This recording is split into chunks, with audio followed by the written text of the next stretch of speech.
Stepping down this week is a man who really needs no introduction. He is, I guess, former NFA girls basketball coach Bill Scarlata. Scar, 40 years in the business, 27 as a head coach. How did you know that this was the time to step down? I knew it when it gets to be a hassle coming into practice every day and you had to get up and I just lost some of it, so I knew it was time to go. 9 trips to the state finals, 7 state championships. I know it's going to take a little while for you to reflect on some of the things that you've done here. Talk about some of the players that you've had throughout the course of 27 years as a head coach that made not only you, but this program is extremely successful. We'd take up all the halftime to do this. I mean, it started with Heather Rubin and Marcy Glennie coming in and they were freshmen, and they brought us our first 2 state championships. And then I had Sayona Chapman, who was a Gatorade Player of the Year, followed the next year by probably the best player we've ever had here, Krista Rappahan, who went out to Stanford as Gatorade Player of the Year.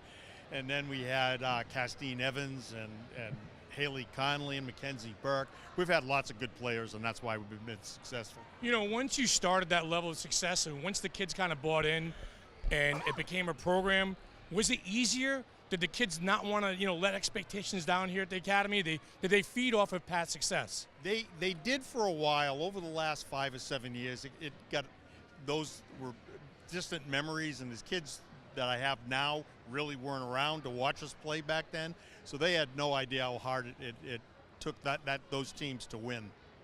Was there a game, Bill, that stands out to you? Maybe a state championship game or a rivalry game on the road or something that happened here that stands out? I know there's so many of them, but is there a couple that you hold dear to your heart? There was a couple. There was I think it was a semifinal triple overtime game against Newington. That was just a fantastic game.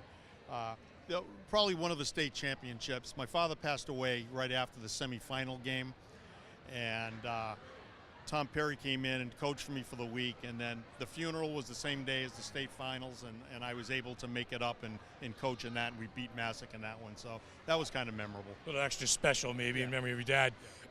What about the academy? What has it meant to be here, to coach here, to work with the, not only the kids but the administrators as well? Well, it's been a pleasure, and I've been around here even longer. I mean, I student taught here back in '73, and I started teaching in '74. I was born in '69, so that's a long time. Yeah. So I've enjoyed my time here. I still think this is a great place to work. It's got great academics here, and I've always been very fun. My daughters went here and had a very successful career here and went on to do nice things. So I got to ask you this: is there anybody in line for a replacement?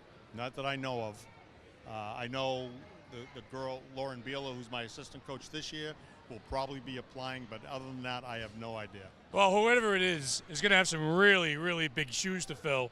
So, I mean, from myself and watching high school sports and everything, congratulations. This has been a fabulous career and a fabulous lifetime given back to youth sports. You should be very proud of yourself. Well, it's been fun, and I enjoyed everyone I worked with, the kids and the assistant coaches and the administration. They made it a lot easier.